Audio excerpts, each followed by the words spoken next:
primeiramente, agradecer a oportunidade de estar aqui, né, reunido com vocês hoje à tarde. Como a Roberta falou, meu nome é Maria Cristina, sou nutricionista, atualmente consultora técnica aqui da Coordenação Geral de Alimentação e Nutrição, da CEGAM, e é um prazer estar aqui hoje nesse webinário falando sobre as atualizações e migração dos dados no CISPA. Vou falar sobre a vigilância alimentar e nutricional na atenção primária à saúde. Só colocando aqui, né, as minhas falas, né, sobre a agenda que eu vou abordar aqui hoje, será sobre a vigilância alimentar e nutricional na Política Nacional de Alimentação e Nutrição, a importância dessa vigilância para os planejamentos, né, das ações no território, e identificação das dificuldades e as possibilidades e aplicabilidade da VAN, né, nas políticas públicas, sistema de vigilância alimentar e nutricional e o panorama em geral do estado nutricional e do consumo alimentar para Santa Catarina. Bom, antes de iniciar falando sobre a vigilância alimentar e nutricional, não podemos deixar, né, de citar a Política Nacional de Alimentação e Nutrição, a PNAM, que essa política completou 25 anos, que tem como propósito, né, a melhoria das condições de alimentação, nutrição e saúde da população brasileira, mediante aí a promoção de práticas alimentares adequadas e saudáveis, vigilância alimentar e nutricional, prevenção dos agravos e cuidados integral dos agravos. Essa política, ela contém, né, 9 diretrizes, e dentro dessas 9 diretrizes, a terceira diretriz traz, né, sobre a vigilância alimentar e nutricional, que é o que nós iremos abordar aqui hoje. Bom, para começar, o que é vigilância alimentar e nutricional, né, mais popularmente conhecida como VAN?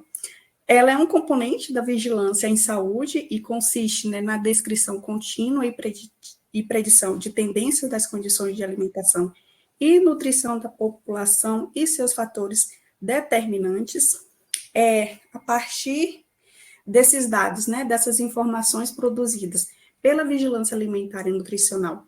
Ela vai subsidiar os profissionais e gestores no aprimoramento e definição de ferramentas e dispositivos de gestão do cuidado em todos os pontos da rede aí de atenção à saúde. A vigilância alimentar, então, ela vai desde o diagnóstico da situação de saúde, na identificação, né, de riscos nutricionais e também aí esses fatores determinantes, né, que estão ocasionando esse risco nutricional, e traçar aí os planejamentos de ações, né, mais assertivas aí no território. Então, a vigilância alimentar e nutricional, né, de sua forma mais ampliada, onde consideramos, né, dentro do âmbito da política de alimentação e nutrição, ela está presente, né, tanto nos inquéritos populacionais, PNS, como a POF, o Vigitel, o ENANI, e esses inquéritos, a Coordenação Geral de Alimentação e Nutrição, ela coopera tanto de forma técnica, quanto também financeira para suas realizações. Ela também está presente, né, a vigilância alimentar e nutricional, no fomento e acesso às produções científicas. Ela vai estar também, né, dentro dos serviços de saúde, ali nas análises da situação alimentar e nutricional do território, e também está presente aí nos sistemas de informação, né, que é uma ferramenta de gestão das informações para os profissionais e gestores da saúde.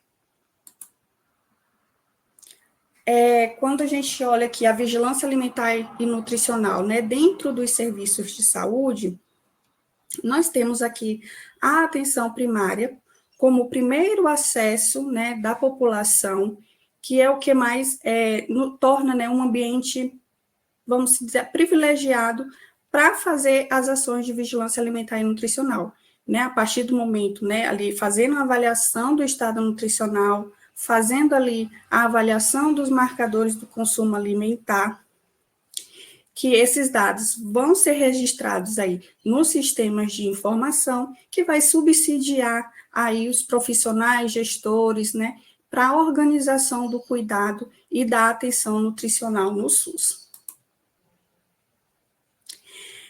Então, quando a gente fala dessa organização, né, do cuidado, nós estamos se remetendo aí no âmbito do marco de referência de vigilância alimentar e nutricional, que é no ciclo de gestão e produção do cuidado. Esse ciclo, né, ele vai desde a coleta de dados e produções de informação, a ação e a avaliação dessas ações. Esse ciclo, né, ele pode ser, esse cuidado, ele pode ser tanto no âmbito individual, quanto também aí no âmbito coletivo. Trazendo aqui, falando da etapa, né, de coleta e produção de informações, que é tornar o atendimento ali na atenção primária à saúde um momento privilegiado para as práticas, né, de vigilância em saúde. Volto a dizer, em relação aos dados da antropometria, dos marcadores de consumo alimentar e também dos fatores determinantes para agravos de alimentação e nutrição. Em relação à análise e decisão, deixa eu só tirar aqui. Isso.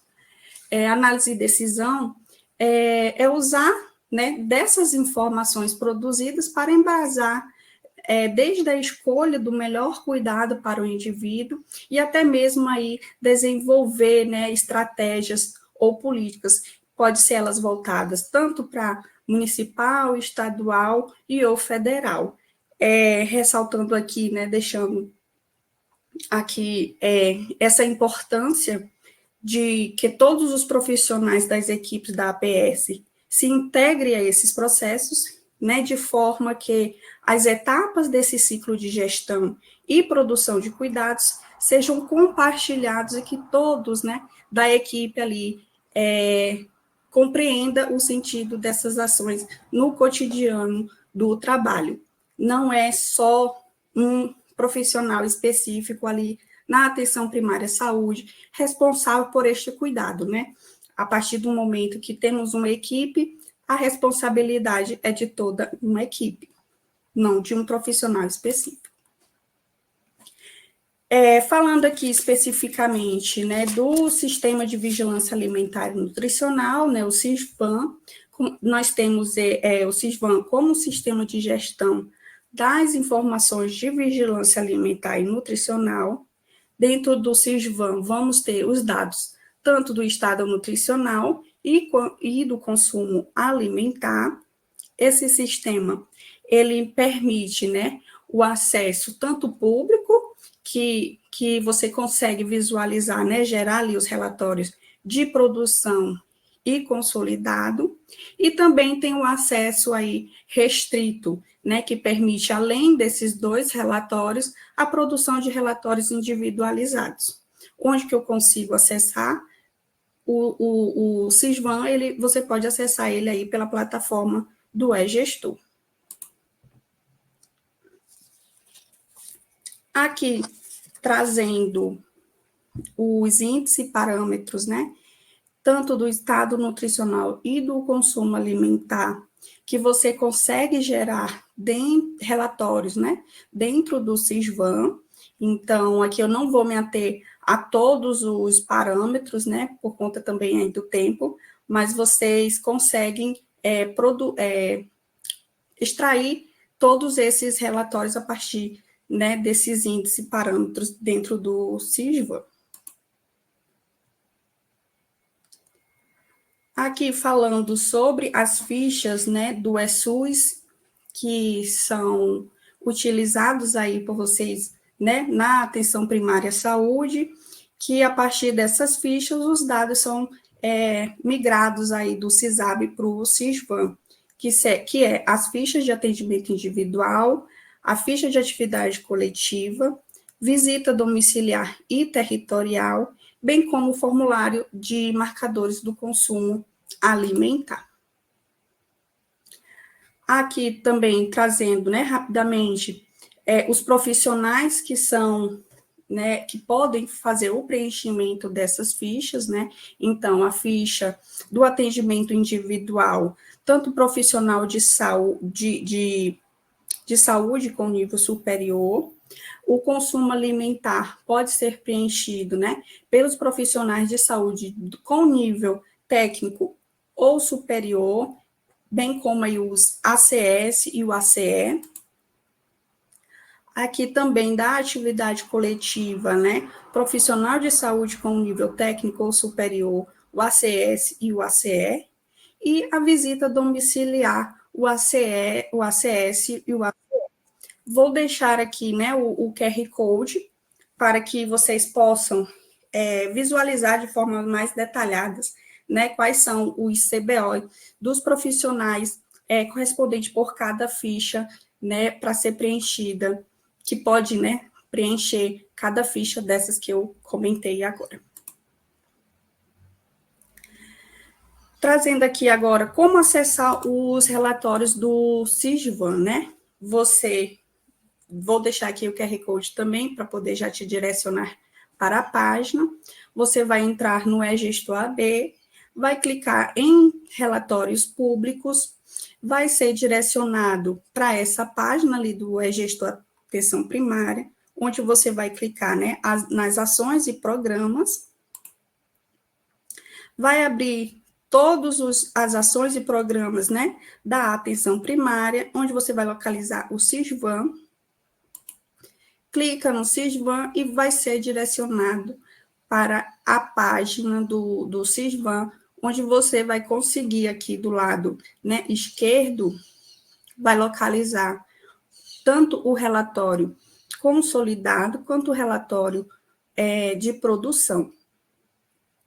Clicando em qualquer um desses, vamos supor, clicando aí no relatório de produção, você vai visualizar tanto os dados do estado nutricional quanto do consumo alimentar. Clicando, né, no relatório do estado nutricional, vai abrir essas outras opções de filtros para vocês, né? Como vocês podem perceber, tem o tipo de relatório, tem o ano de referência, o mês, e agrupado por, pode ser Brasil, estado ou região. Você vai clicar, né, gerar relatório a partir do momento que você selecionou todos os filtros que você deseja e vai gerar esse arquivo, né, que você pode ver em tela ou gerar o arquivo, baixar aí em PDF, que aí em PDF a gente traz aqui também, né, a carinha de como que esses dados ficam após de ser baixado em Excel.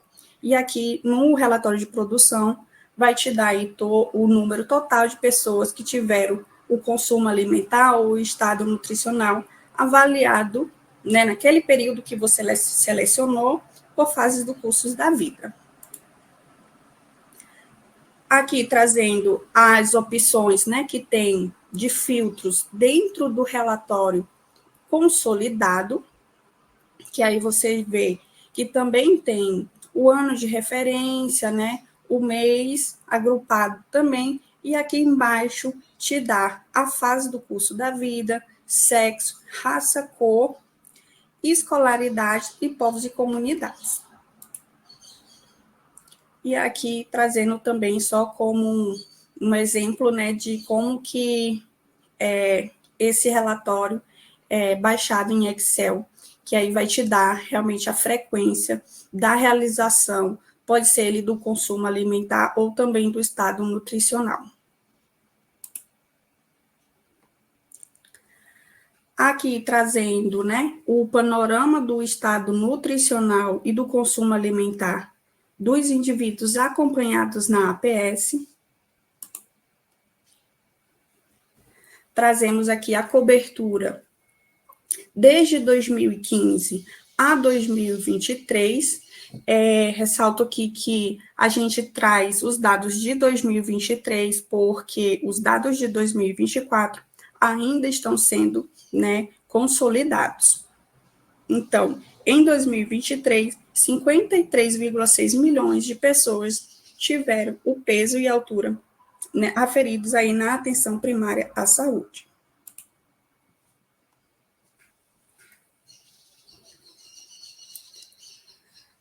trazendo esses dados, né, de cobertura para Santa Catarina, região sul e Florianópolis, né, percebemos que a maior cobertura do estado nutricional está em crianças menores de 2 anos, destacando aí Santa Catarina com 80,8%, e menor cobertura está entre aí os adolescentes, destacando para Florianópolis com 7,4%. Trazendo, né, essa tendência temporal da cobertura do consumo alimentar também, desde 2015 a 2023, vemos que 5,9 milhões de pessoas, né, tiveram os marcadores de consumo aferidos na atenção primária à saúde,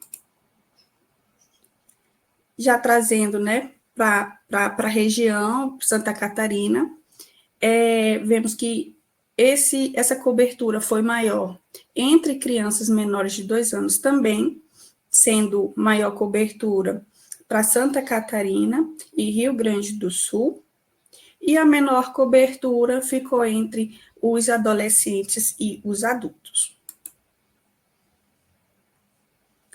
Entrando aqui, né, nos relatórios da frequência do consumo, do estado nutricional dos indivíduos acompanhados na APS,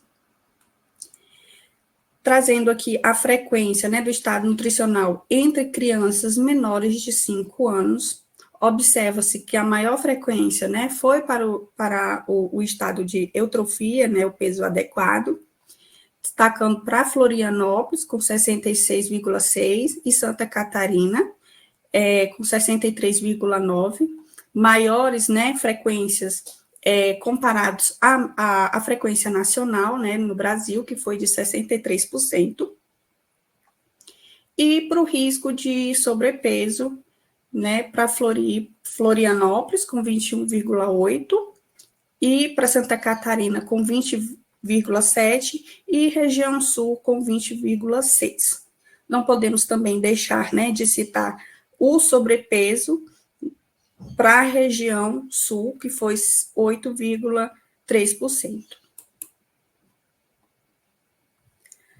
Trazendo esses dados para crianças de 5 a 9 anos, a maior frequência foi de eutrofia para o Brasil e, em segundo lugar, Santa Catarina, e de sobrepeso para a região sul, com 17,2%, e Santa Catarina, com 16,9%. Aqui já trazendo esse estado nutricional, né, em adolescentes, a maior frequência foi para a eutrofia, seguido aí de sobrepeso para a região sul e Santa Catarina, maior, né, do que a frequência nacional, e destacando também a obesidade aí para Florianópolis.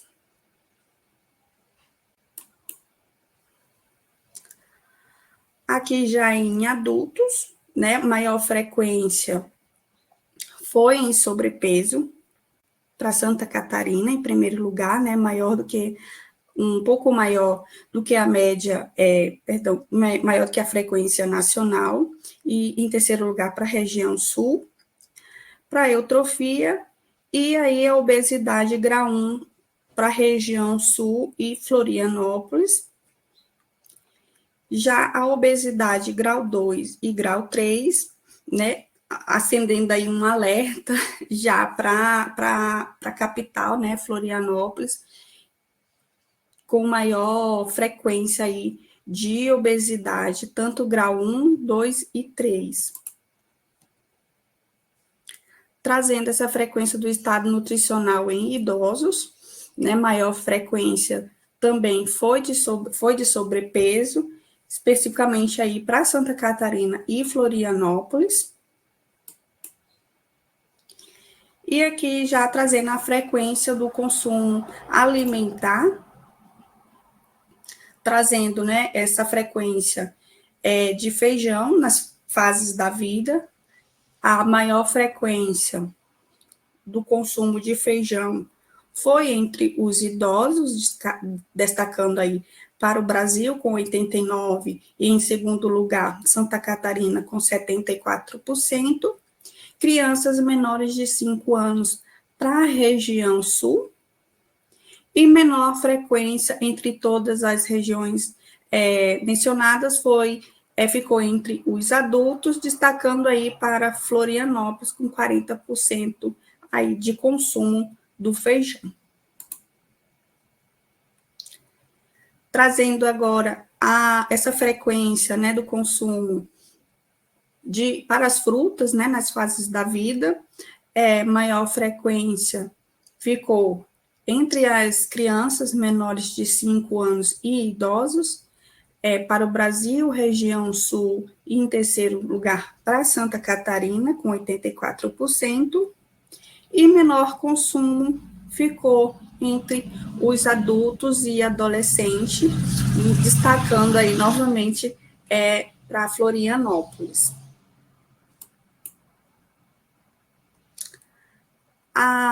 Aqui, em relação ao consumo, né, dos ultraprocessados, maior frequência de se esperar, né, que ficou entre as crianças de 5 a 9 anos, com destaque aí para o Brasil, né, em comparação para a região sul em segundo lugar, depois veio entre os adolescentes, em Santa Catarina, com 84%, e a menor frequência foi aí para os idosos, com destaque também para Florianópolis, com 38%.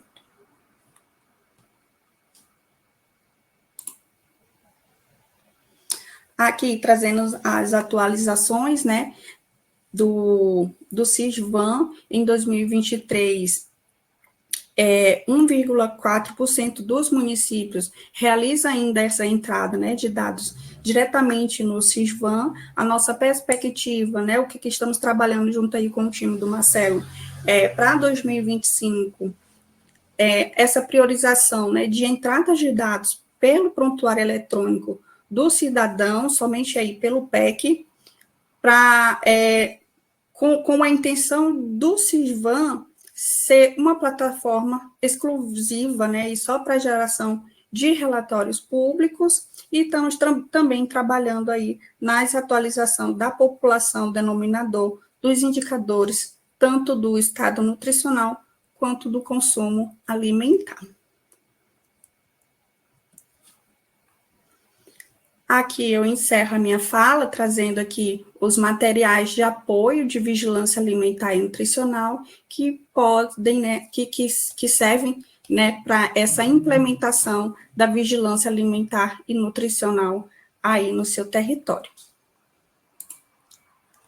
Eu agradeço a minha participação. Boa tarde a todos. Primeiramente, agradecer, né, ao Telesaúde da UFSC pelo convite e a oportunidade de falar sobre esse tema. Me chamo Marcelo Carrijo, eu sou formado desde 2003, tenho uma pós-graduação, né, ensino superior, né, Lato Senso Ensino Superior, e especialista em governança em TI. Trabalho no Ministério da Saúde desde 2006, meu primeiro ingresso dentro do Ministério da Saúde foi na coordenação geral de alimentação e nutrição, né, tomando conta ali dos sistemas de informação dessa coordenação, então do CISVAN, viu o CISVAN acontecer, iniciar, né, nascer nesse formato que ele se encontra hoje, vitamina A, ferro, e ao longo dos anos sempre trabalhando com essa parte de sistemas de informação. Hoje, atualmente, eu estou dentro de uma outra coordenação, trabalho na Coordenação Geral de Inovação e Aceleração Digital da Atenção Primária, que fica dentro da Secretaria de Atenção Primária, né? Dentro do Ministério da Saúde. Então, minha apresentação, ela vai mais voltada para a migração dos dados, né? Como ela acontece, como se dá essa transcrição dos dados da estratégia SUS APS, né, para dentro do Sisvan.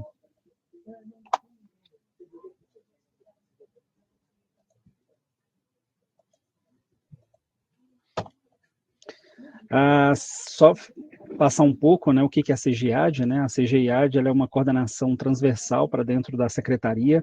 Ela atua no apoio ali de todas as soluções de tecnologia, né, nessas ferramentas de transformação digital, apoiando a secretaria, e também no diálogo com outros setores dentro do próprio Ministério da Saúde, com o DataSUS e com outros ministérios ali, muito pela temática aqui, com o MDS, né, dialogando muito ali com relacionado ao Bolsa Família.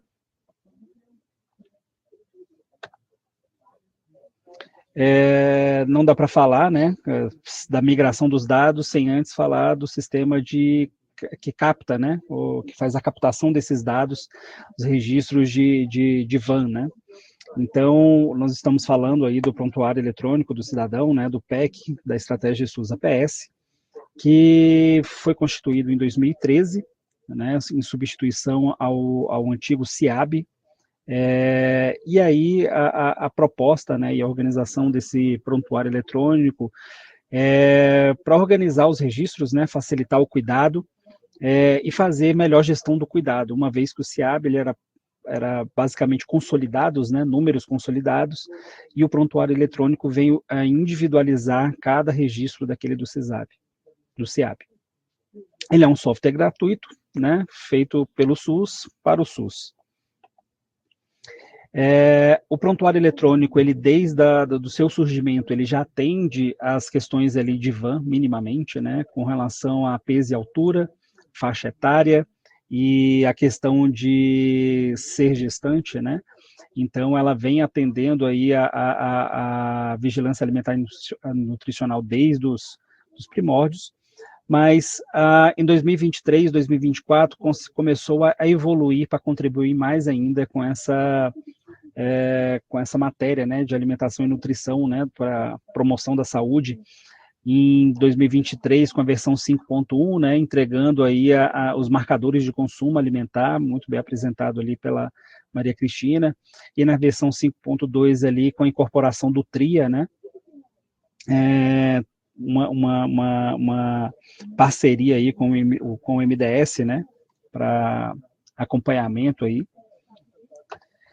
Em 2025, vem uma versão 5.3, que é garantindo ali a importação ou facilitação, né, da busca ativa dos beneficiários do Bolsa Família, liberando aí um arquivo onde os municípios baixam pela plataforma do CISAB e importam isso dentro do prontuário eletrônico do SUS, e aí nos atendimentos facilitam, né, tanto no atendimento no dia a dia ali, quanto também gerar relatórios para busca ativa. Hoje o cenário, né, para utilização de prontuários eletrônicos a nível nacional, né, nós temos 75% aproximadamente ali de municípios que utilizam o prontuário eletrônico do cidadão, né, da estratégia SUS APS, que é desenvolvido pelo Ministério da Saúde em parceria com a UFSC, com o laboratório BRID, né. E de sistema próprio, né, quem usa sistemas de terceiros, usa outro sistema de informação que não o ofertado pelo Ministério da Saúde, nós temos 25% dos municípios brasileiros, tá? Levando para dentro do estado, hoje nós temos 128 municípios do estado de Santa Catarina que utiliza o prontuário eletrônico, né, do SUS APS, e 164 municípios que utilizam um sistema próprio, uma solução própria como ferramenta de prontuário eletrônico. É importante falar que hoje o prontuário desenvolvido pelo Ministério da Saúde, ele permite a integração, né, por meio do Trift. Então você consegue preparar arquivos dentro do sistema próprio para serem transferidos pela estratégia SUS APS, e esses dados chegam até o Ministério da Saúde. Né? Hoje, o único transmissor dessas informações para o Ministério da Saúde tem que ser uma instalação do Ministério da Saúde para garantir essa segurança de tráfego dessa informação. Então, os municípios que utilizam o sistema próprio, eles desenvolvem a extração dessas fichas ou desses modelos de informação, né, e transmitem através de um prontuário eletrônico para a base federal. Agora eu vou falar um pouquinho da migração desses dados, né, como acontece essa migração desses dados do CISAB para as bases, tanto do CISVAN e do Bolsa Família. Eu sei que a gente está falando da vigilância alimentar e nutricional, mas é importante falar também do programa Bolsa Família, que é outro sistema de informação que vem a desaguar informações, seus dados ali para dentro do CISVAN também, ao final de cada vigência. E aí, falando sobre a coleta de dados, né, pela estratégia SUS-APS, ela acontece por meio de 5 modelos de informação, né, do atendimento individual, atividade coletiva, procedimento, visita domiciliar e territorial e o consumo alimentar. Dessas 5 fichas, somente o consumo alimentar, que é exclusiva para o CISVAN, né? Todas as outras 4 primeiras fichas que eu citei, ela acaba apoiando as estratégias tanto de vigilância alimentar e nutricional, como o acompanhamento das condicionalidades de saúde, né, dos beneficiários do Bolsa Família. Bom. E aí, agora a gente vai falar um pouquinho sobre a qualificação dos registros desses modelos de informação, né, para garantir que haja a integração dessas bases ou desses sistemas de informação e que a gente consiga, né, ter maior aproveitamento aí com relação a essas informações. Então, primeiramente, para cada ficha dessa que foi citada no slide anterior, é muito importante o peso e altura, registro no mesmo atendimento.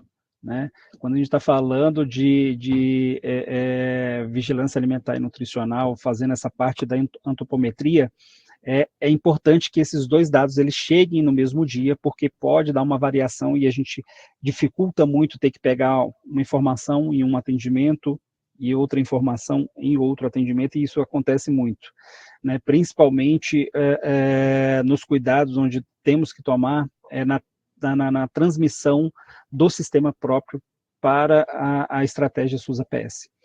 Né? Então, a gente tem observado que a maior ocorrência de perda, né, dessa captação, de levar essas informações para dentro do CISVAN, ela acontece quando vem informações de municípios que utilizam o sistema próprio.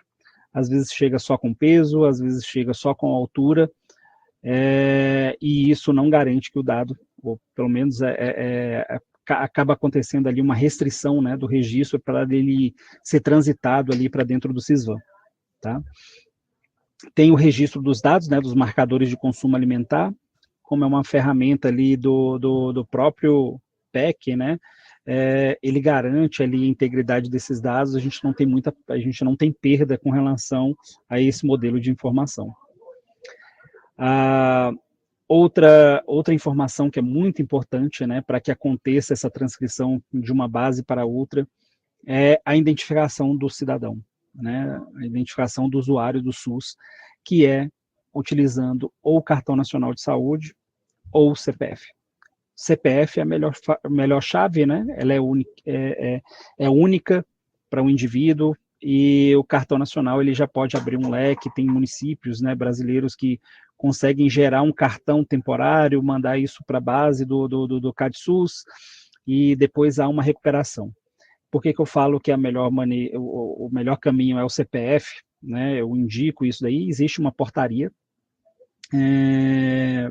aqui da esplanada do Ministério, colocando o CPF como identificador único do cidadão nas estratégias da federal, né? Então, quando você vai falar de saúde, quando você vai falar de educação, com o desenvolvimento social, né, com o MDS ali, esses dados já estão começando a transitar apenas com o CPF, para que a gente consiga fazer esse link entre diversos sistemas de informação.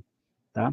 E o Cartão Nacional de Saúde, por ele ter essa possibilidade, né, do mesmo cidadão, o mesmo usuário do SUS ali, ter diversos números, é um trabalho que a gente precisa, quando chega o dado aqui no Ministério da Saúde, a gente precisa tratar, precisa enriquecer essa informação ali para consolidar todos num cartão só, ou às vezes até no CPF. Tá? No caso de gestante, na hora que estiver preenchendo essas fichas, é muito importante que venha a DUM, né, ou um CID-10, né, de uma FAI, né, de uma ficha de atendimento individual, para que seja identificado como gestante ali dentro do CISVAN. Tá? As informações do ESUS-APS, elas são transferidas de forma automática para dentro do CISVAN, elas acontecem em ciclos e dependem muito do nível de processamento que eu vou comentar mais à frente. Tá? Não há necessidade de transferência de cadastro da base do CISAB ou cadastrar esses usuários dentro do CISVAN, uma vez que a gente tem a ficha de cadastro individual e que é identificado ou pelo CNS ou pelo CPF, e na hora que chega um atendimento ali da FAI, a gente consegue, de uma ficha de atendimento individual, né, um modelo de informação de atendimento individual, nós conseguimos fazer esse link ali desse cadastro e conseguimos transferir isso daí de forma muito automática, sem a necessidade de muita intervenção humana. Falando um pouco também da migração, né, integração ali do ESUS-APS, então o CISAB, ele é o grande sistema de informação da atenção primária à saúde, da SAPS, ele é o carro-chefe, como a Maria Cristina bem falou ali na apresentação dela, existe um desejo da Secretaria, do Ministério da Saúde, de melhorar, né, o processo de trabalho, a gestão da governança desses dados aí para dentro dos municípios, afunilando cada vez mais para a entrada de dados ser apenas por um sistema de informação, né? Então, ele acaba deixando o bebê da fonte ali, tanto o CISVAN, Bolsa Família, tinha o CES Pré-Natal, e entre outros sistemas de informações que consomem dados ali do CISAB. Tá? Então, facilita muito permitir o profissional de saúde na ponta registrar essa informação em apenas um sistema, né? E ele alimentar ou permitir que essas outras estratégias consumam seus dados ali para fazer os seus monitoramentos e planejamentos estratégicos aí com ações futuras. Então, um requisito também para o ESUS com Bolsa Família é a questão do registro do peso e altura, principalmente para as crianças, né? A marcação ou dados de vacinação em dia é muito importante, que é um dos requisitos, né, para atender as condicionalidades. O acompanhamento de mulheres não gestantes, né? Então, acontecem também dentro do Bolsa Família. O registro da DUM ou do pré-natal, né, para a questão da gestante. O cartão nacional do profissional, né, é o CBO exigido ali, o CNES, o INE, data de nascimento. A identificação desse cidadão, né, ou do usuário do SUS ali, que é o CNS e o CPF, a utilização de um identificador que a gente consiga fazer o link com as outras bases de sistema de informação, e a data de nascimento do beneficiário. E aí, como eu falei que é muito importante falar do Bolsa Família, por mais que a gente estejamos falando sobre vigilância alimentar e nutricional, é que os dados do Bolsa Família, a todo final de vigência, eles são migrados também para dentro do CISVAN, né? E aí, como é que acontece toda essa orquestração, uma vez que o CISAB, ele acaba alimentando também o Bolsa Família e também alimenta o CISVAN, né? Impressionantemente, assim, tem muitos beneficiários do Bolsa Família que não possuem identificação, nem o Cartão Nacional de Saúde e nem o CPF, né? E a gente tenta fazer um enriquecimento, uma busca desses identificadores para dentro do Ministério da Saúde e acabamos não localizando. Hoje está em torno de 5% das bases dos beneficiários do Bolsa Família que não possuem CNS ou CPF. E aí, Marcelo, mas como é que você consegue utilizar ou trabalhar essas informações, devolver essas informações de busca das condicionalidades para o MDS? Eles mandam com o NIS, né? Então, quando essa base é compartilhada a cada semestre, né, a cada início de cada vigência, um pouquinho antes, eles compartilham a base desses beneficiários, que vem com essas 3 identificações, né? O NIS sempre é obrigatório dentro desse arquivo, o cartão nacional de saúde, o CPF, ele é mais presente até do que o cartão nacional de saúde, uma vez que o cartão nacional de saúde ele serve apenas dentro do Ministério da Saúde, e o CPF ele é mais abrangente, né? Então, acaba que acontece vir mais CPF do que cartão, às vezes, tá bom? E aí, todos esses beneficiários, né, que nós recebemos para fazer o mapa de acompanhamento, nós recebemos o endereço dessas pessoas, né, desses beneficiários, e os beneficiários que precisam ser acompanhados naquela vigência. Então, a gente acaba utilizando desse cadastro, né? Então, quem a gente não consegue identificar dentro do CISAB, nós acabamos migrando essas informações também para dentro do CISVAM, tá bom? E aí, o processamento e envio desses dados, né? O CISAB, ele tem um período de recebimento desses dados, né? Então, atualmente nós estamos recebendo aí os dados do mês de março, só que eles ficam temporariamente, né, escondidos dentro da base do sistema de informação do CISAB, aguardando o fechamento de outras bases e enriquecendo esses dados que estão chegando, né? Então, primeiro passa pela validação, né, desses registros, que o aguardo é no fechamento da base do CNES, para garantir que aquele registro foi produzido por dentro de um estabelecimento de saúde pública, né, foi produzido dentro da PS, por qual profissional, por qual dado e por qual equipe, né? Então, devido a essas outras bases, ela já ter essa cultura de fechamento, aguardar uma data no mês subsequente para fechamento da base, nós não conseguimos processar e validar esse registro no momento que chega aqui dentro do Ministério da Saúde, né, quase em tempo real, né? Chegou aqui, já validar as questões do CNES ali, já avançar ali para o enriquecimento dos dados do cartão. E aí, como eu falei, o CISAB ele faz o enriquecimento da seguinte forma, né? Então, se você manda um atendimento com cartão A, depois manda um cartão com cartão B, com cartão C, aqui na base do CISAB a gente utiliza o serviço do cartão, né? Mandando um deles e aí orquestrando, pegando todo o legado, todos os cartões que estão vinculados àquela pessoa e acaba centralizando em um único código aqui dentro da base do CISAB. Então, a gente olha a base de históricos de cartão nacional de saúde que esse usuário tem, e aí acaba fazendo essa higienização. Quando vem com o CPF, que ele é único, não há necessidade de usar ou utilizar o serviço do cartão nacional para isso, tá? E aí a base do CISAB, esse calendário, né, ele utiliza como o fechamento ali até o 10º dia útil de cada mês, do envio dos dados do mês atrasado, né, do mês anterior, porque ele tem esse rito de aguardar algumas bases fecharem para poder o seu processamento, e aí ele segue nessa cultura do Ministério da Saúde com relação à transmissão desses dados, né? Então, ele fecha ou ele começa a considerar, inclusive para a produção, para outras questões dentro do Ministério que estão relacionadas a financiamento, produção da equipe da Estratégia de Saúde da Família, Saúde Bucal, das EMUDs, consultório na rua.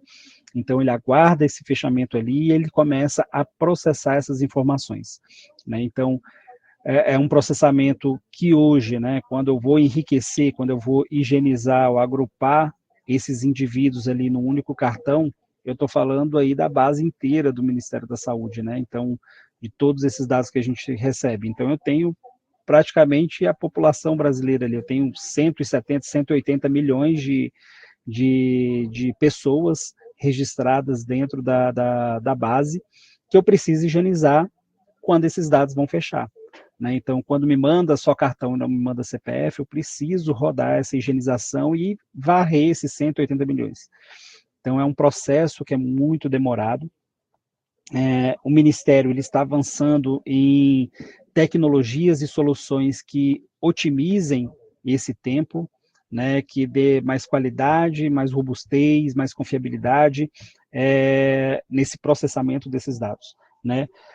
E por isso ele leva 10 dias úteis para processar, né? Ele leva em torno ali de uns 7 dias para processar essas informações dentro do CISAB, e eu levo mais uns 3 dias úteis para pegar toda essa informação e levar para dentro do Sisvan e do Bolsa Família, né? Então, esse prazo de 10 dias ali é contar a partir da data limite de envio dos dados. A partir do dia, por exemplo, estamos em março, até o dia 14 de abril, os municípios, esse dado vai ficando ilhado aqui para mim, né? Os municípios vão mandando para quem tem PEC que tenha conectividade, estou recebendo esses dados todos os dias, a todo momento, e ele fica ali aguardando ali no limbo, aguardando esse processamento.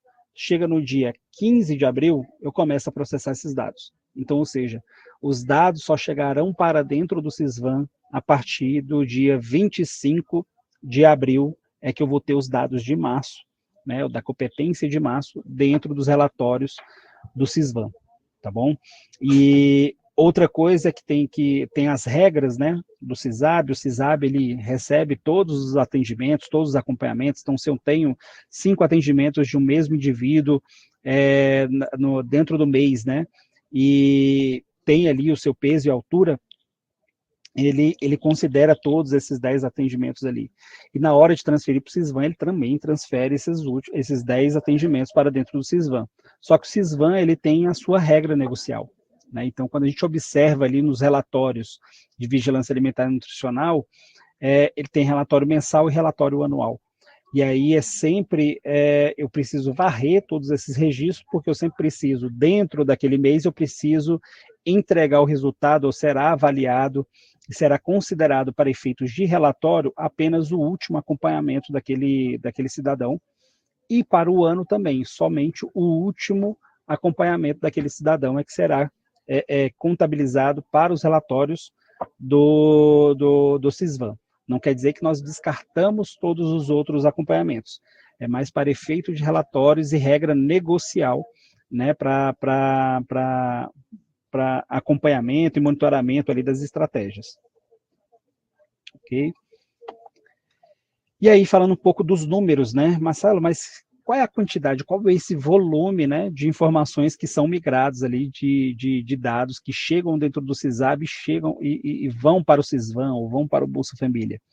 Então, no ano de 2024, eu não coloquei dados mais recentes, né, porque estávamos processando ainda os dados de fevereiro, então eu preferi não me comprometer em atrasar aí a entrega da apresentação para essa agenda, né? E então eu fiz com um dado consolidado de 2024, todo o ano de 2024, tá? De janeiro, do dia 1º de janeiro de 2024 até 31 de dezembro, né? Foram registrados ali 187 milhões, em torno de 187 milhões de registros com peso e altura dentro da base do CISAB. E todas essas informações foram migradas para dentro da base do Sisvan, né?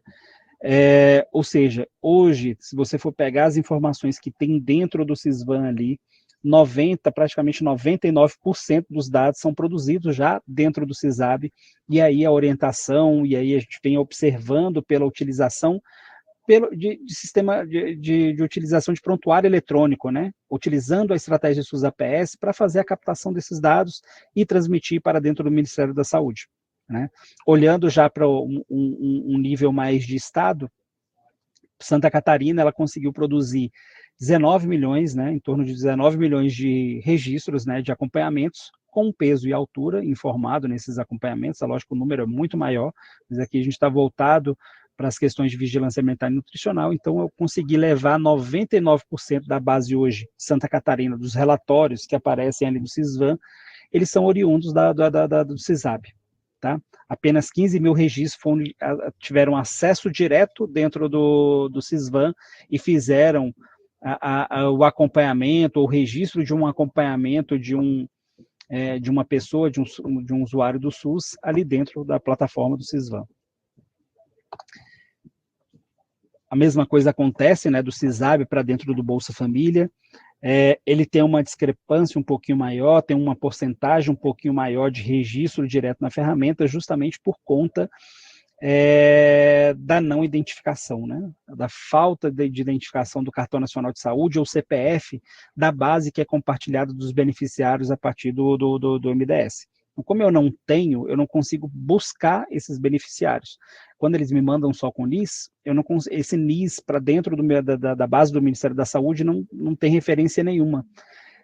Como eu não tenho cartão e não tenho CPF, eu não consigo buscar, então fica esse gap aí ainda de trabalho. Outra coisa que é importante falar é que registros a gente tem relevância. O Bolsa Família, como ele tem uma abertura e tem uma inserção de dado maior do que até o Sisvan, o registro que é feito primeiramente no Bolsa Família, eu não vou subscrever com a informação do CISAB. Tá? Então, aonde tiver a primeira entrada, eu não vou deixar subscrever. Se o dado foi importado do CISAB e ainda não teve a entrada do Bolsa Família, ele não permite também mais inserir um acompanhamento, porque para atender as condicionalidades de saúde dentro do programa, eu preciso apenas de um acompanhamento dentro daquela vigência. Tá? Então, muitos municípios eles se antecipam, né, como eu estou falando, hoje, 27 de março, a gente está conseguindo finalizar agora o processamento do mês de fevereiro. Então, muitos beneficiários ainda nem foram migrados, nem foram transcritos ainda do CISAB para dentro do Bolsa Família. E aí os municípios ficam preocupados em não atingir a cobertura e acabam inserindo direto ali dentro do sistema do Bolsa Família. Tá? Esse dado não é perdido, né, porque atendeu às condicionalidades e não há uma subscrição ali desse registro, dessa informação. Uma vez que ficou registrado ali, o dado do CISAB, ele não vai ser migrado ali para o Bolsa Família. Diferente do Sisvan, que eu levo todos os acompanhamentos, Bolsa Família eu só levo um. Então, a partir do momento que eu já tenho aquele registro dentro daquela vigência, eu deixo de buscar esses acompanhamentos, essas condicionalidades dentro da base do CISAB. O CISAB, a diferença é que na estratégia do Sisvan, eu importo tudo, sem olhar os beneficiários ou os usuários que estão cadastrados dentro do Sisvan, e no Bolsa Família eu vou buscar informação. Então, o Bolsa Família é que busca informação dentro do CISAB e traz para dentro da sua base. Tá? E aí, a migração do Bolsa Família para o Sisvan, né? Como eu falei que, afinal de cada vigência, nós importamos algumas informações, né, daqueles beneficiários que não possuem Cartão Nacional de Saúde ou CPF, que foram registrados dentro do Bolsa Família. 11 milhões, né, foram em torno de 11 milhões aí de acompanhamentos foram migrados na última vigência de 2024. Ela fechou em fevereiro, né, na primeira semana, ali na primeira quinzena de fevereiro, essa segunda vigência, com as análises e aprovação, né, dos requisitos do programa, e aí foram migrados ali para dentro da base do Sisvan, tá? E aí, com os números ali voltados para o Estado, né, nós temos aí 152 mil registros diretos da base do Bolsa Família para dentro do Sisvan, ok? Agora eu vou chegar no momento que eu vou passar a fala para a Aidane, que faz parte do meu time aqui, para falar um pouquinho de como acontece todo esse contato, todo esse apoio e suporte para os estados e municípios com relação a todas as ferramentas, né, da estratégia SUS APS, que estão dentro do e-gestor ali, que são de responsabilidade dessa coordenação. Eu agradeço e uma boa tarde a todos. Então, boa tarde a todos. Obrigada, Marcelo. Me chamo Aidane Tavares, sou nutricionista de formação e atuo como analista na Coordenação Geral de Inovação e Aceleração Digital da SAPES, junto com os meus colegas, com o Marcelo, que acabou de apresentar, a Gabriela e o Alexandre, que também estão presentes aí para contribuir e dar apoio. Então, dando continuidade, eu irei falar sobre os canais de apoio e suporte que a CGIAD de oferta para os estados e municípios, especialmente em relação aos erros que podem surgir nos sistemas do e-gestor APS. E para que possamos compreender melhor a importância desse suporte, nós temos que entender o papel do e-gestor APS. Então, a Gestora PS ele é uma plataforma web que oferta o acesso aos sistemas da atenção primária à saúde e apresenta informações para apoio à gestão nos estados e municípios, assim como a disponibilização de relatórios públicos e restritos. Aqui na nossa tela nós estamos disponibilizando o QR Code para acesso, tá, a essa plataforma. E como o gestor ele gerencia diversos sistemas, é natural que dúvidas e dificuldades surjam no dia a dia, e para isso, né, existem canais de suporte dedicados a auxiliar essas questões que possam surgir. Então, as solicitações de suporte, tanto para os estados como municípios, relacionados ao prontuário eletrônico, elas devem ser direcionadas diretamente pelo canal de suporte técnico do ESUS APS, através desse link, esusaps.brid.ufsc.br, onde a equipe da BRID, também da nossa coordenação, eles vão dar o suporte relacionados a qualquer erro ou funcionalidade do prontuário. Pode falar, Marcelo.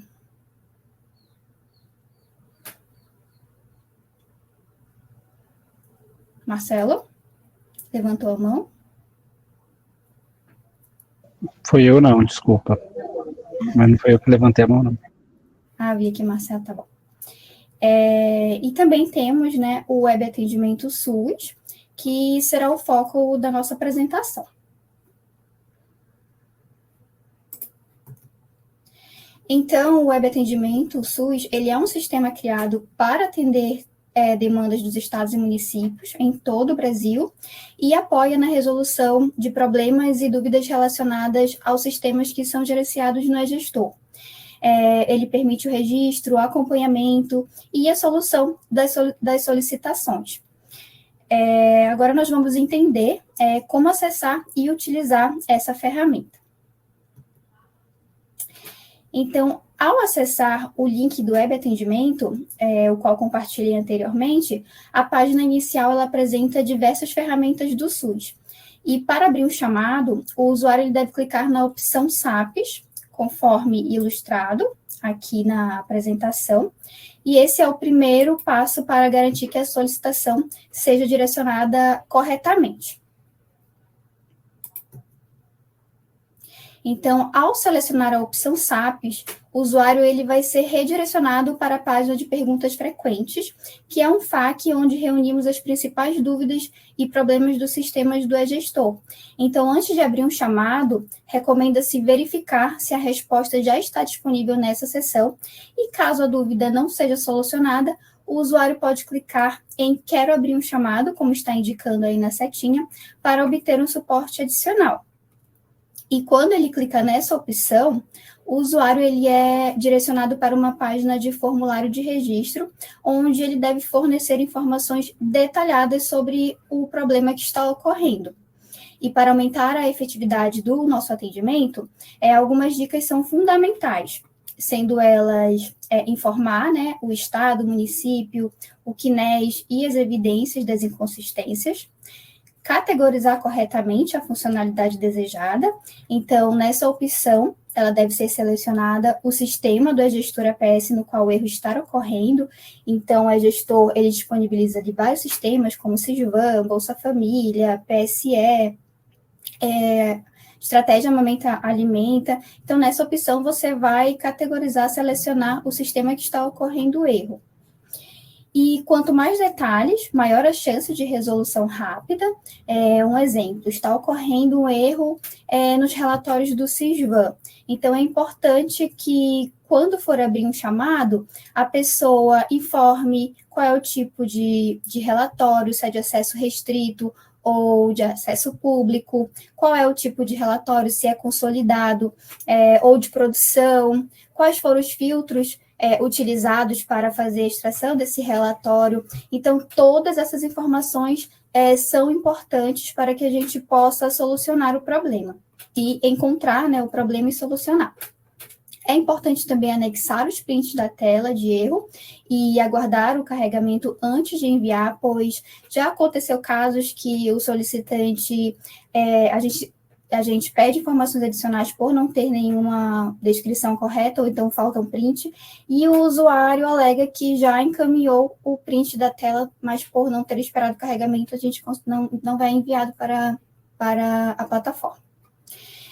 Então, ressaltando que todas as informações, elas são importantes e contribuem para a melhor resolutividade do chamado, e após preencher, né, as informações dentro do formulário de forma correta, deve ser clicado, né, na opção enviar, e em seguida será gerado um número de ticket.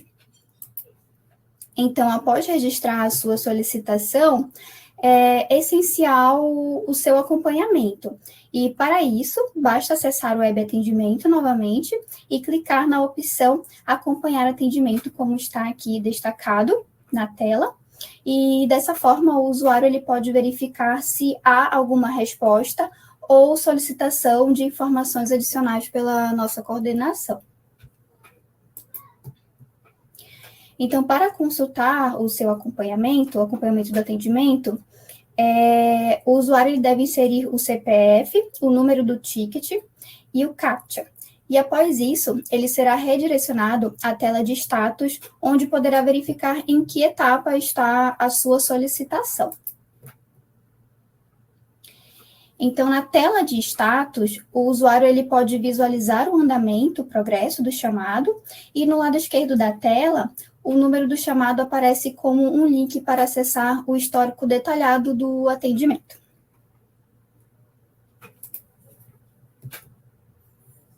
Então, aqui no histórico do atendimento, esse histórico ele permite que o município acompanhe a solicitação, incluindo os eventuais retornos ou pedidos adicionais da coordenação, e ele vai aparecer dessa forma, como está ilustrado aqui na apresentação, tá bom? Onde vai informar a solicitação inicial, as possíveis respostas, se foi solicitado informações adicionais. E essa funcionalidade ela garante a maior transparência e também a rastreabilidade do atendimento. Então, após a conclusão do atendimento, o usuário ele recebe um e-mail para a solução do problema e, se a resposta for satisfatória, ele pode clicar na opção clique no seu atendimento, né, para acompanhar, e selecionar a opção sim.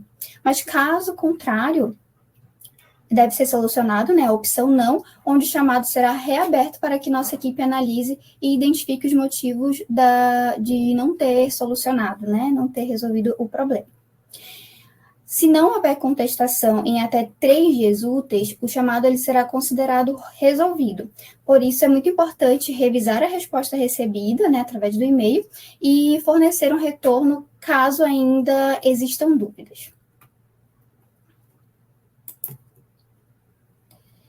E se a resposta atendeu as expectativas, ao clicar em si, o usuário ele será direcionado para a tela de avaliação, onde ele poderá atribuir uma nota de 1 a 5 para a qualidade do atendimento, onde 1 é muito insatisfeito, 2 insatisfeito, 3 indiferente, 4 satisfeito e 5 muito satisfeito, tá? Vale ressaltar que essa avaliação do atendimento ela é uma etapa importante para o aprimoramento contínuo do suporte oferecido pela nossa coordenação, tá bom? Então, é muito importante que vocês preencham.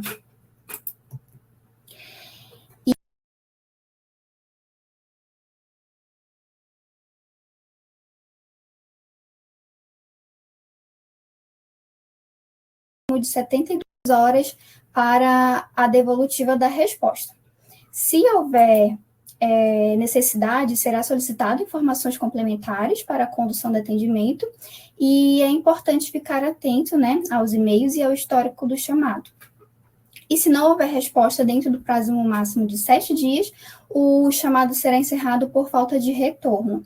E colocamos uma observação que, a depender da complexidade da demanda, é possível que a solicitação ela leve mais tempo que o necessário para o seu desfecho.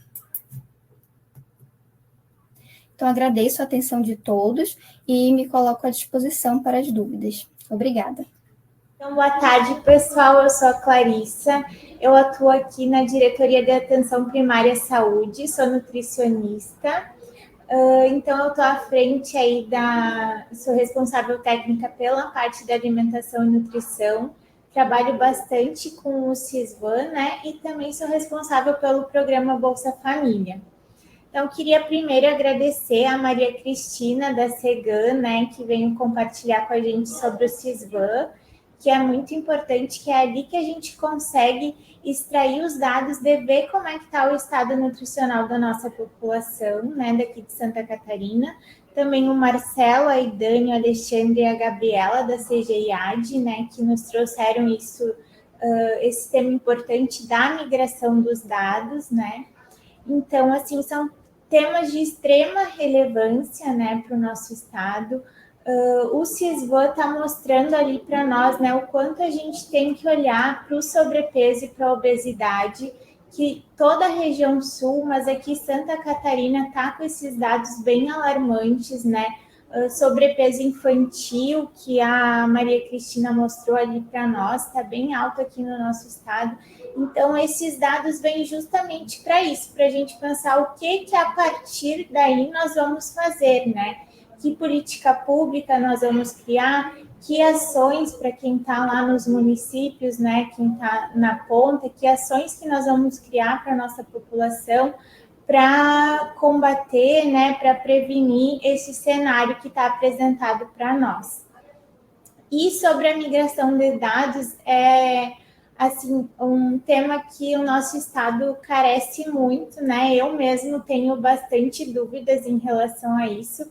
Vou até aproveitar o meu espaço aqui para tirar algumas dúvidas que eu fiquei ali na fala do Marcelo. As minhas dúvidas, Marcelo, é em relação à migração para o Bolsa Família, porque é outro, assim, o nosso estado acaba sempre ficando com as condicionalidades baixas e a gente fica na dúvida. Será que esses beneficiários do Bolsa Família não estão sendo acompanhados ou será que os dados não estão sendo migrados? Porque quando a gente entra em contato com os municípios, eles alegam que sim, que eles estão acompanhando, né, esses beneficiários.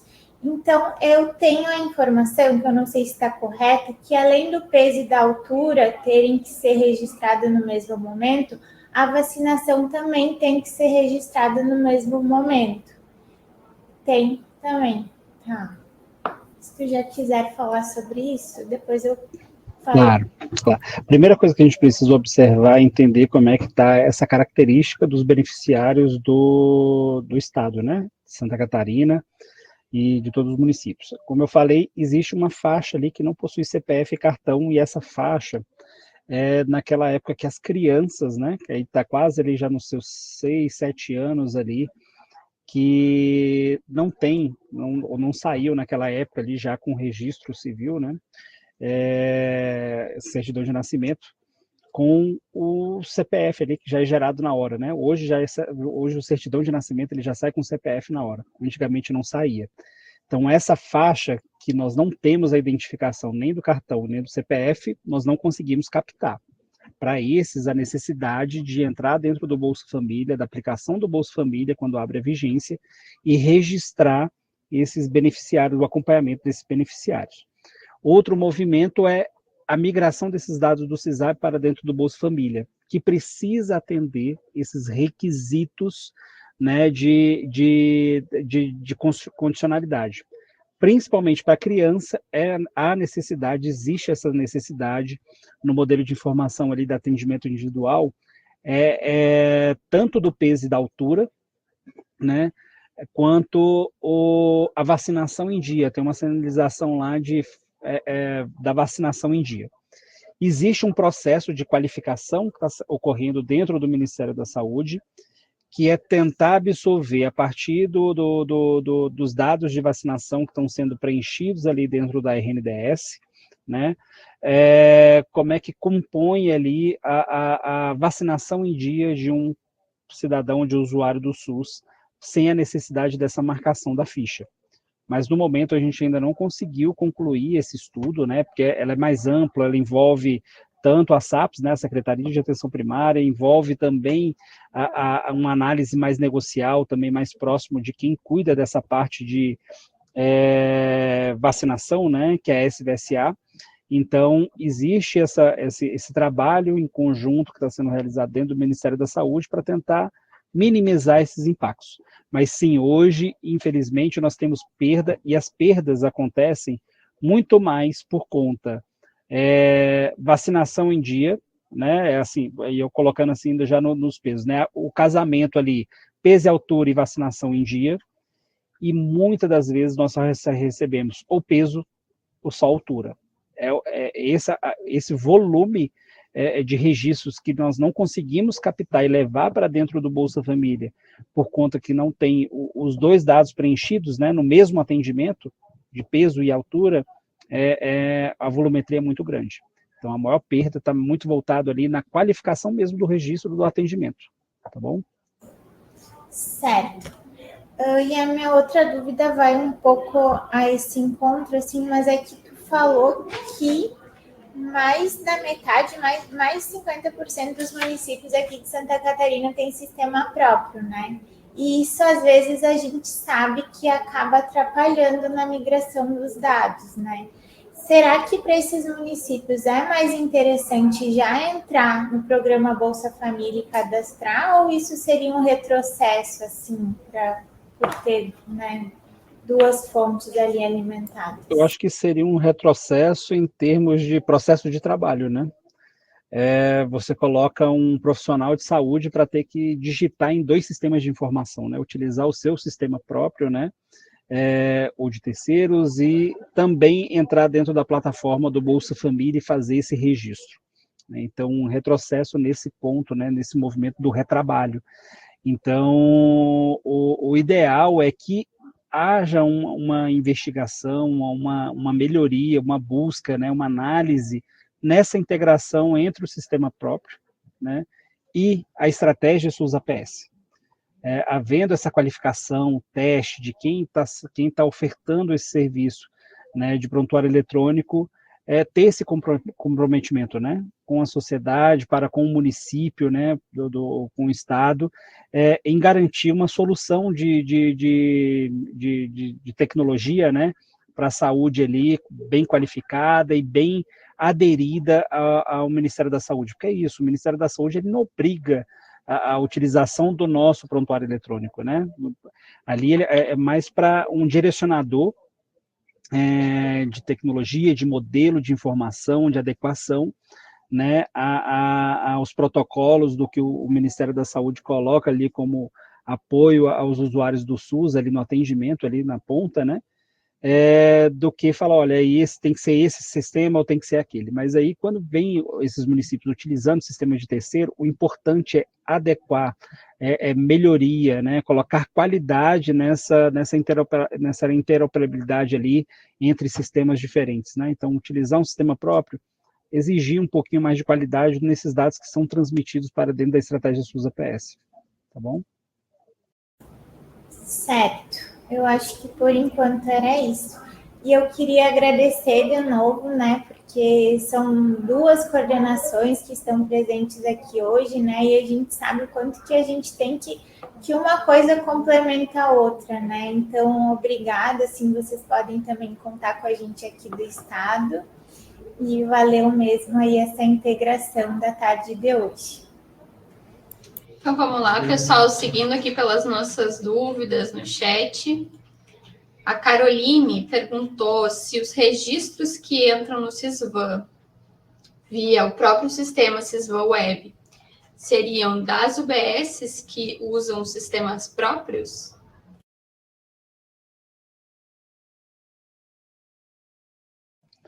Então, isso os registros que entram no Sisvan via próprio sistema, no Sisvan Web, não necessariamente.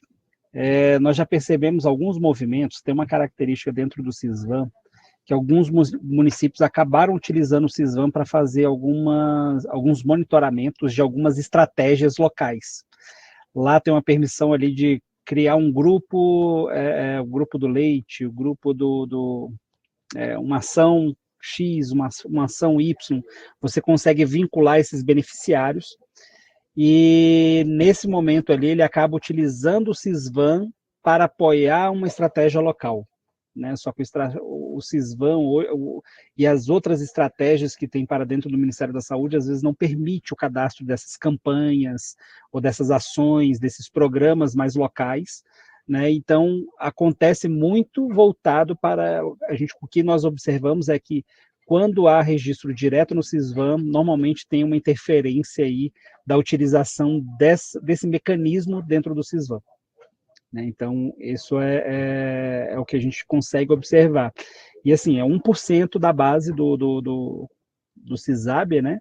Do Sisvan, hoje são desses casos, assim, pequenos que utilizam para a entrada desses dados, tá? Câmbio. Perfeito. Seguindo aqui no nosso chat, ela também perguntou se os dados do PBF estão sempre inseridos no SGPBF e de lá migram para o Sisvan. Qual seria a principal mudança com a nova versão que será lançada? Alguém consegue me explicar ou tentar abrir um pouquinho o que significa o SGBPF?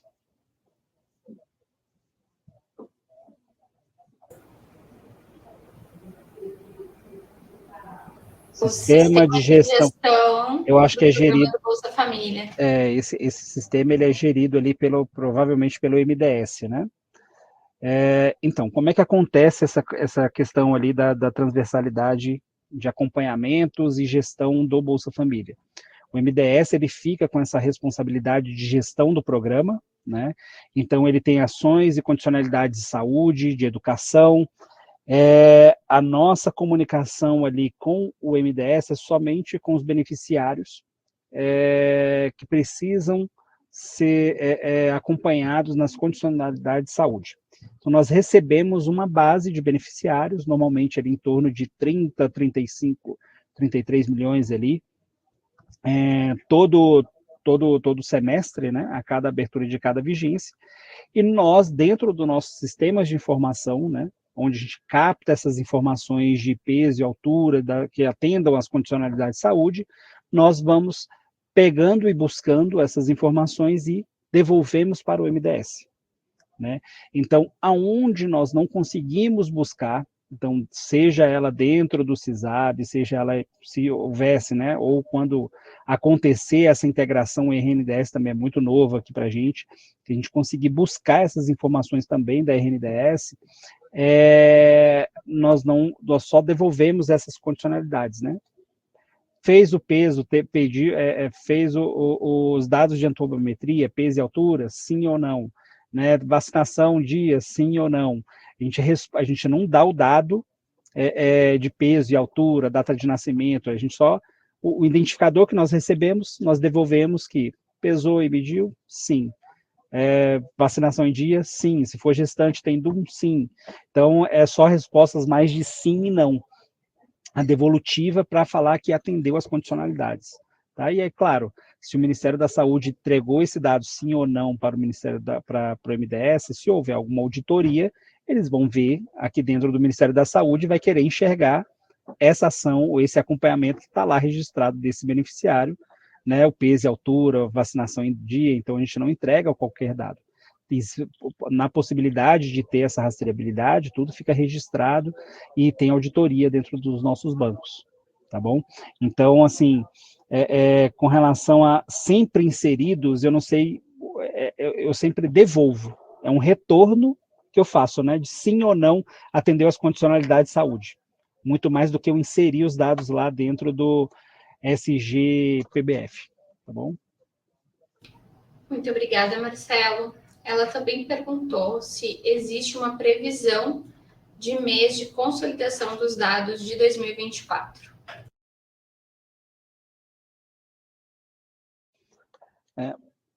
Existe dentro do Ministério da Saúde muito a questão de até quando eu posso enviar os meus dados de acompanhamentos, né? A gente tem uma realidade muito no plural ali, aqui dentro do Brasil, né? Nós estamos falando de 5.571 municípios, né? Então são diversas realidades, tem municípios com capacidade de conectividade, de tecnologia, tem recurso, né? Poder aquisitivo mais alto, então tem a sua operacionalização de estratégia, de utilização de prontuário eletrônico muito mais avançado do que outros. Então, tem municípios, principalmente municípios de interior, principalmente ali da região norte, que tem muita dificuldade de transmitir o dado, o registro, todos os dias, porque não tem conectividade, porque fica longe, às vezes, até de ter conectividade. Então, hoje o Ministério, né, pela portaria do CISAB, nós aguardamos dados do mês vigente e de 4 meses para trás. Então, se eu estou olhando março hoje, eu ainda estou recebendo dados de novembro do ano passado. Então, para esses municípios, é lógico que o resquício, gente, é muito pequeno. Dá 0,02% do que eu recebo em todo mês ali, quem está me mandando alguma coisa de novembro, né? Hoje, praticamente do que a gente vem observando e vem monitorando, 97% das informações daquele mês já chegam na competência. Né? Então, se eu estou falando de março, 97% do que eu recebo dos atendimentos e acompanhamentos de março, eles chegam em março. Chegam praticamente no mesmo dia. Então, e aí esse resquício de 3%, ele vai diminuindo a cada mês para trás que vai passando, né? Então, assim, se eu estou recebendo mês março, então, assim, poucos registros de fevereiro, muito menos de janeiro, muito menos de dezembro e muito mais um resquício de novembro. Então, o que a gente precisa entender? É que eu preciso esperar todo esse ciclo, né, dos 4 meses para trás, finalizar o recebimento para que eu consolide o mês anterior. Então, como eu estou recebendo dados e permito, está dentro de portaria, né, de lei ali com relação a recebimento desses dados, eu não posso fechar os dados de 2024. Eu preciso aguardar o fechamento para poder liberar. Então, normalmente ele acontece ali no período de junho ou julho, se eu não me engano, inclusive existe, né, um conjunto de dados abertos, não sei se vocês conhecem, o Open Data SUS, que tem dados disponibilizados ali, tanto da Vigilância Alimentar e Nutricional, né, do CISVAN, quanto do consumo alimentar de toda a base. Então, tem dados ali desde 2008, se eu não me engano, eu não sei quando é que foi a primeira consolidação que eles fizeram ali, 2008 até 2023. 2024 não fechou, porque a gente ainda precisa receber esses dados, esses resquícios que chegam, por mais pormenores que sejam, a gente precisa guardar diante de consolidação, né? A gente não pode entregar um dado ali e depois apresentar outro em outra plataforma. Então, somente aguardando mesmo esses ritos, tá bom? Muito bem esclarecido. Obrigada, Marcelo. A Caroline também agradeceu pelos esclarecimentos. Mais alguém tem dúvida, pessoal? Podem enviar ainda pelo nosso chat.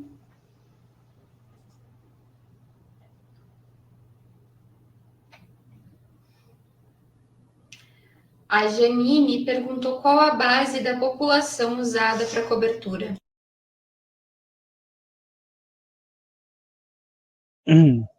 Essa é uma... Sim, ela está bem desatualizada. O pessoal já colocou aqui que está desatualizado, né? É uma discussão que estamos fazendo aqui dentro da secretaria, né? Envolvendo várias áreas, tem inclusive a coordenação de monitoramento, né? E análise de inteligência analítica, né? Que a gente tem a CGMaia. Outra área que nós temos aqui dentro da CGEAD, que é da parte dos analistas de dados, junto com o DEPROS, junto com a CEGAM, né, para discutir uma atualização ou organização dessas informações. O problema é que a vigilância alimentar e nutricional, ela tem uma característica de analisar várias faixas etárias. O que nós conseguimos pela base do IBGE, a gente não tem, por exemplo, uma faixa, um recorte de crianças de 0 a 6 meses. Né? Então, a gente está precisando fazer a qualificação e atualização dessa base. Então, está em discussão já há algum tempo, né? Já tem uns 4 ou 5 meses que a gente vem discutindo isso fortemente para dentro da secretaria, e está bem próximo da gente começar a atualizar e já colocar uma atualização nessa questão da base da população. Né? Então, assim, tem vários conceitos que foram formados ali de 2019 para frente, né, que tem a questão do Previne, que aí começa a olhar o recorte já de quadrimestral, mas aí tem relatórios nossos que falam já de base sempre do ano anterior, mas como utilizar essa informação, como atualizar, que periodicidade se atualizar, então a complexidade em utilizar isso é justamente nessas definições, né? Vai aderir a uma estratégia da coordenação de fechar por quadrimestre, indicadores por quadrimestre, então olhar sempre a última população do quadrimestre anterior, né, e olhar qual população, a cadastrada no CISAB, como é que a gente olha essa referência, né, então tem uma parte que a gente também está discutindo junto com o DataSUS, com outras secretarias, é a atualização ali do campo de raça-cor, que também é muito importante para dentro do CISVAN. Né, alguns relatórios, eles têm os filtros ali de raça-cor, e nem todos os registros do CISAB hoje têm, então a gente tem qualificado muito isso, e se não tem, aonde a gente busca essa informação, né? Onde é que nós buscamos essa informação? Normalmente vem do Serviço do Cartão Nacional de Saúde, e a gente pretende aí qualificar todos esses registros aí ainda em 2025. Nosso desejo é que já tivesse isso na rua, né, Maria Cristina? Nosso desejo das duas coordenações é que isso já tivesse sido resolvido, claro, mas só o fechamento mesmo desses batimentos, como é que a gente vai acordar, como é que a gente vai colocar como regra, né, para poder aplicar aqui nosso sistema de informação, e aí quando formos aplicar, a gente precisa fazer uma série histórica, né, então a gente precisa atualizar, tem a discussão, precisa atualizar todo o passado, né? E aí, quando a gente fala de todo o passado, você imagina, para cada ano eu tenho 200 milhões de registros para atualizar, né? Para atualizar, fazer referência de relatório ali com a outra base relacionada. Vou usar sempre do ano anterior. Então, eu preciso criar a base de 2013, 14, 15, atualizar os relatórios de todos os anos, e isso leva um pouquinho. Então, essa estratégia do que está sendo pensado com muito cuidado, para não ficar gerando vários retrabalhos e atualizações desnecessárias, tá bom? Com certeza, obrigada, Marcelo. É. A Caroline perguntou também se o Open DataSUS tem os mesmos dados dos relatórios do CISVAN. Ele não tem os mesmos dados em termos de formato de relatório. Os relatórios do CISVAN, ele já vem os atendimentos, ou pelo menos os estados nutricionais, né, calculados. IMC, ou da OMS, então ele já apresenta esses resultados. O Open DataSUS, ele na verdade, ele tem uma visão, ou uma entrega mais diferenciada, ele entrega o microdado, né, que é mais voltado para a sociedade, para pesquisador, para utilizar essas informações e ele aplicar os métodos. Né? Então, ali é o microdado real para baixar e trabalhar, usar como estatística, usar como estudo. Então, nós não levamos o dado calculado para dentro do Open DataSUS, mas nós desidentificamos o indivíduo, nós anonimizamos o indivíduo, né? Então ele vai totalmente, você não consegue identificar o usuário que está ali, e manda o peso, manda a altura, manda o sexo, e aí vai tirando algumas informações que consigam, que sejam passíveis de identificar, garantindo ali a questão da LGPD, né? E aí publica esse dado, e aí quem roda toda essa parte, disponibiliza esses arquivos é o DataSUS. É uma parceria que nossa secretaria tem com o DataSUS, né, de partilhar esses dados aí para fins de pesquisa, fins de publicidade mesmo dos dados, tá bom? Então, são os mesmos dados? Sim. Se você pensar que não no cálculo já feito, né? IMC-X, YZ, né? Está com sobrepeso, ou está no peso normal, ou está com obesidade, ou está com baixo peso. Então, esse dado a gente não entrega. A gente entrega dados que são passíveis de cálculo. Então, ele consegue chegar naquele resultado. Tá bom? É bem como um banco de dados de pesquisa mesmo, né? Ele está cru ali, para o pessoal utilizar como precisar para análise. A Caroline comentou que é muito interessante e perguntou se nesse caso seria um dado por indivíduo. Acho que foi isso que tu comentaste, né? Isso. Perfeito. Então tá, pessoal. Na verdade, é um dado por indivíduo por mês, né? ele segue as regras de vigilância alimentar nutricional do CISVAN, né? Mas ali você vai ter todos os acompanhamentos. Então, às vezes, você precisa agrupar, e esse código que foi gerado, né, que é construído ali para desidentificar, não pegar o CPF e gerar um outro código para ele. Então, o mesmo indivíduo ele vai estar aparecer várias vezes, às vezes dentro do arquivo, só que você consegue identificar. Só que você não consegue identificar o indivíduo porque ele não é um CPF, não é um cartão, não é um NIS, não é... Enfim, ele só funciona dentro daquela base do CISVAN disponibilizado dentro do Open Data SUS. É um número de identificação mesmo, para achar bem legal. Então, pessoal, acho que foram essas as nossas perguntas. Eu vou passar a palavra para os nossos palestrantes, para eles fazerem uma fala final. Se quiserem complementar alguma informação ou agradecer, fiquem à vontade. Acho que podemos começar pela Maria Cristina, que fez a abertura da nossa fala. Obrigada, Roberta. Bom, gente, é só agradecer a oportunidade, né, pelo convite aí da Clarissa, de estar aqui nesse webinário, falando um pouquinho daí da vigilância, né, do CISVAN e essas atualizações. Meu agradecimento aqui em nome da Coordenação Geral de Alimentação e Nutrição, e estamos aí à disposição, né, para qualquer apoio que vir, né, a necessitar. Obrigada. Obrigada aos meus colegas aqui também presentes, né?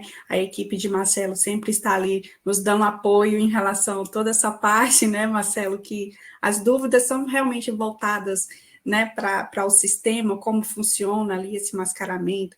Então, agradeço também aí por todo o apoio. Marcelo? Agradecer também a participação, agradecer aí a parceria também da Maria Cristina, agradecer a Roberta pelo convite, Clarissa, né? Ótimo espaço, estamos disponíveis, né? Se quiser entrar em contato, pode entrar em contato aqui junto com a gente dentro do Ministério da Saúde. E para as questões de suporte, só para salientar, né? As questões ali do web atendimento, né, para as dúvidas ou problemas relacionados a CISVAN, todos a gente acaba atendendo por ali, voltados para o sistema, tá? E aí, quando é mais negocial, é mais com o time da Maria Cristina, mas mesmo assim a gente acaba encaminhando qualquer coisa que seja negocial ali dentro do web atendimento também para as áreas negociais, tá? E meu agradecimento, uma boa tarde a todos. Aidane? Então, gente, primeiramente, quero pedir desculpas aí pelos imprevistos, né, ali na hora de colocar o áudio, tá? E agradecer mais uma vez o convite aí pela Clarice e pela Roberta.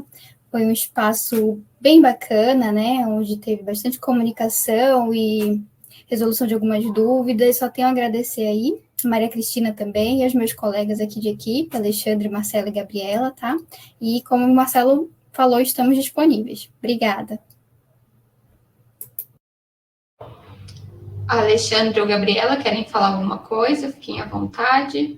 Eu queria agradecer também a oportunidade de estar presente, o convite, foi muito esclarecedor. Muitas coisas a gente, né, estuda no dia a dia, mas essas apresentações são muito importantes para a gente estar em contato, esclarecendo essas dúvidas. É sempre diferente toda vez que a gente fala sobre isso. Obrigada. Bom, vou aproveitar a fala, né, de toda o pessoal que apresentou, né, Marcelo e a Aidane da equipe, né, Maria Cristina também, que é tudo da mesma, né, do Ministério aqui, enfim, né, um trabalho que a gente faz sempre em conjunto já há muitos anos, né. Então, agradecer ao pessoal, nos sentimos, né, Gabi, contemplados, né, com a fala de todos, né, e falar que a gente está à disposição também para, né, outras apresentações, outras conversas, né, também sobre isso.